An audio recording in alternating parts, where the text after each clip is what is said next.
Bonjour à tous, et bien voilà, la saison 2016 commence, donc j'espère que vous allez me suivre. Alors cette saison pour moi a démarré très tard, malgré une commune que j'ai fait il y a maintenant 15 jours, c'était la première de rivière de l'année. Pourquoi? L'hiver était très long, encore la semaine dernière c'était une catastrophe, au lieu d'être entre 50 et 75 mètres cubes secondes, on était à 350, 360 et il était donc quasi impossible de pêcher. Malgré mes quelques sorties, je n'avais pris aucun poisson. Là j'ai choisi un lieu depuis maintenant 15 jours. Donc j'ai effectué 2 pêches, donc la commune. Là je suis retourné sur les lieux. Et c'est un lieu qui tourne entre 1m20, 1m50 et ça descend progressivement pour descendre dans le chenal des péniches. Donc ça va faire 3m20, 3m60. Alors pourquoi j'ai choisi les petites eaux? C'est vraiment les premiers gros rayons de soleil qu'on a. Là où je suis, il n'y a pas beaucoup de courant, mais mes cannes vont de là où il n'y a pas beaucoup de courant jusqu'à beaucoup de courant. Donc mes plombs que j'utilise vont de 160 à 320 grammes. Les petites eaux aussi, ça m'apporte un réchauffement qui réveille un peu tous les bestioles subaquatiques qui y sont. Donc ça se réveille au niveau des écrevisses, au niveau des escargots, au niveau des corbicules. Et les carpes le savent très bien et entrent. Par contre, la difficulté, c'est que ces poissons-là, vu qu'il n'y a pas beaucoup d'eau, au moindre bruit inhabituel, s'en vont. Il y a donc pas cette nuit, la nuit d'avant que nous avions fait. J'avais amorcé donc à la graine et j'avais déposé les cannes. J'ai monté le campement avec mes enfants et je me suis rendu compte au bout d'une heure, 1 heure et demie, que j'avais oublié de mettre de la bouillette dans l'eau. Trop feignant de prendre le bateau pour aller remettre un peu de billes à droite et à gauche, j'ai décidé de les lancer au cobra. Vu que ma pêche c'est une pêche à courte distance, mais je prends pas mal de berges quand même, à peu près à 60 mètres, j'ai lancé les billes très hautes pour éviter qu'elles partent trop loin. Et le fait qu'elles montent vraiment en l'air, en redescendant, on a eu le plouf. Et qu'est-ce qui s'est produit? J'ai vu de grandes vagues partir. J'avais dérangé le poisson qui était arrivé. J'ai été très surpris. Et la question que je me suis posée, on prépare toujours les cannes pour la nuit, pour passer la nuit, alors que on a le coup du soir qui est là. Donc nous sommes rentrés. J'ai encore réfléchi. Et hier, j'ai pas fait 2 fois la même erreur. On est arrivé un tout petit peu plus tôt. J'ai amorcé à la graine. J'ai mis de la bouillette tout de suite, pour pas faire 2 fois la même erreur. On a placé les cannes et on n'a plus rien touché. Alors que d'habitude j'attends la tombée de la nuit pour replacer les cannes, faire les amorçages. Bien fort heureusement, je prends une magnifique commune encore une fois. Et puis le fait d'avoir fait des petits rappels en bateau la nuit, à 2h30, 3h, nous retrouvons avec un départ en simultané.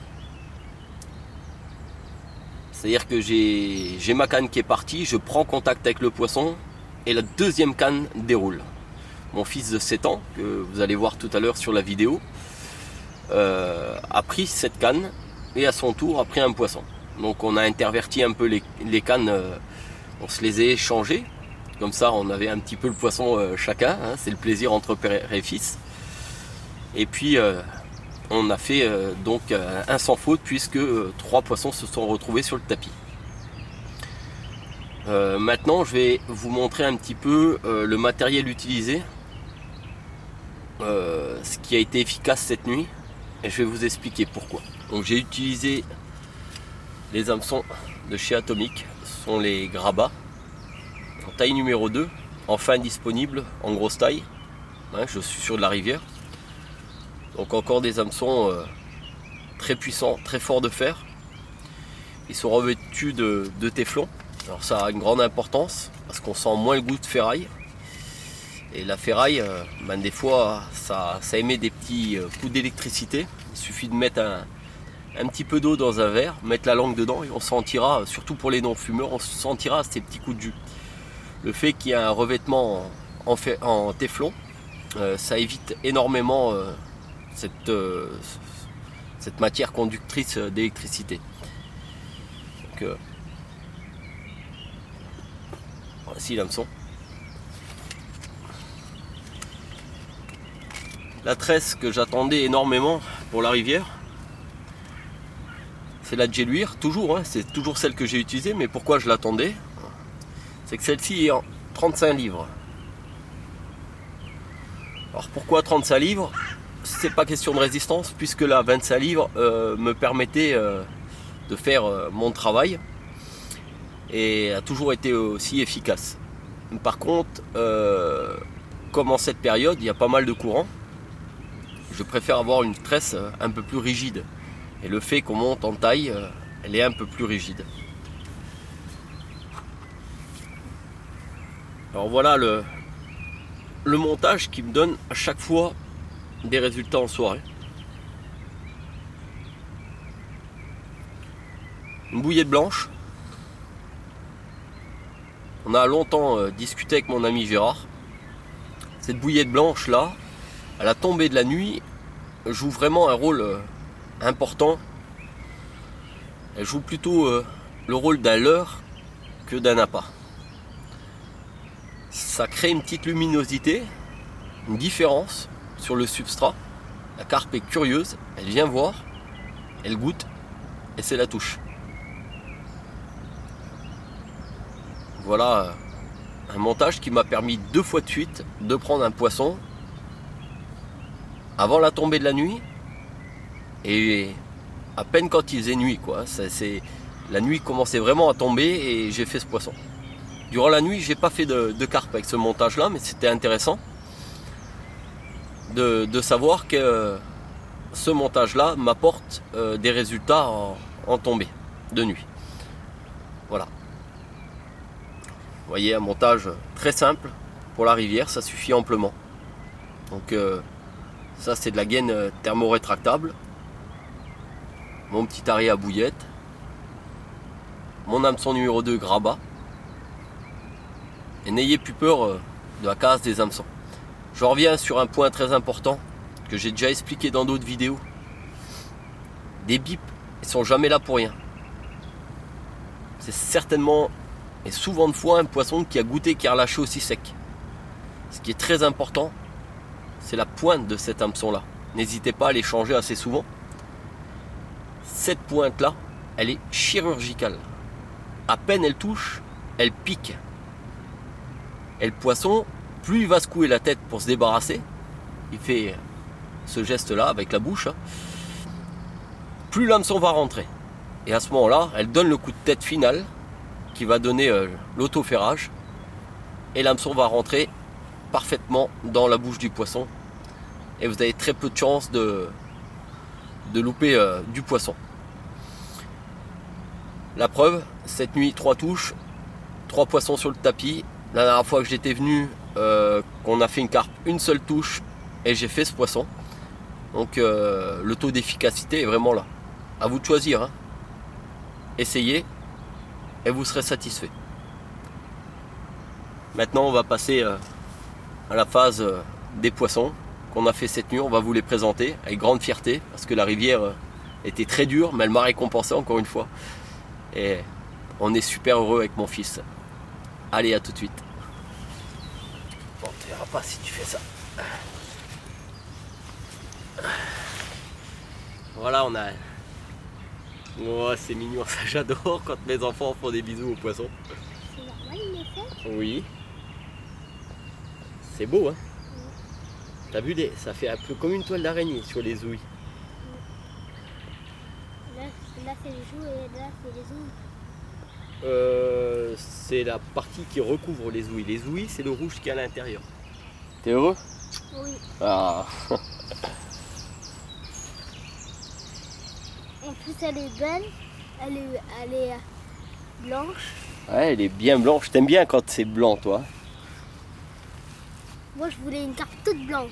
Ah bah oui, mais en rivière, c'est très très rare les carpes toutes blanches.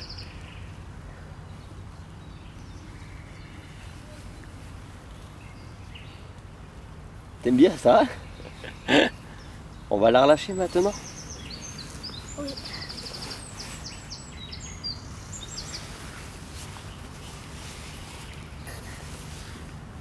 Voilà, on va pas faire souffrir le poisson, il manque d'oxygène, on va le relâcher.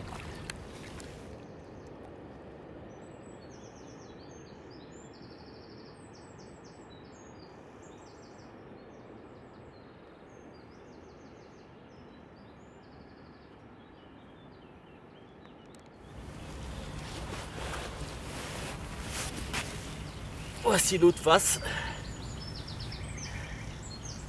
Magnifique.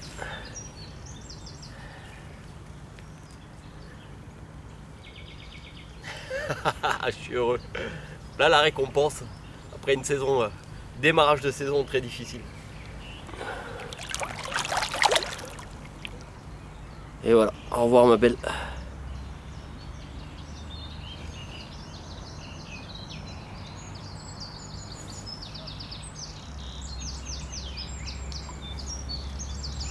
Alors, ma fierté de cette nuit, mon cadeau de ma rivière, poisson hors norme par rapport à la taille des poissons qu'on trouve un peu partout. Encore un beau cadeau, comme il y a 15 jours que j'avais pêché et que la rivière était praticable. Donc là, toujours un courant assez fort, les débris qui se calment. Mais voilà, on est toujours à 230, 240 grammes. Et les cannes plus proches du courant sont à plus de 300 grammes. Donc on va lever le poisson. Vous remarquerez, pas de bras tendus, pas de doigts cachés. Vous pourrez avoir la confirmation par mes genoux.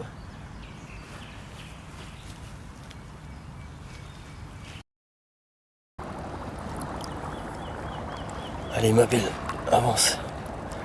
Tu peux y arriver encore.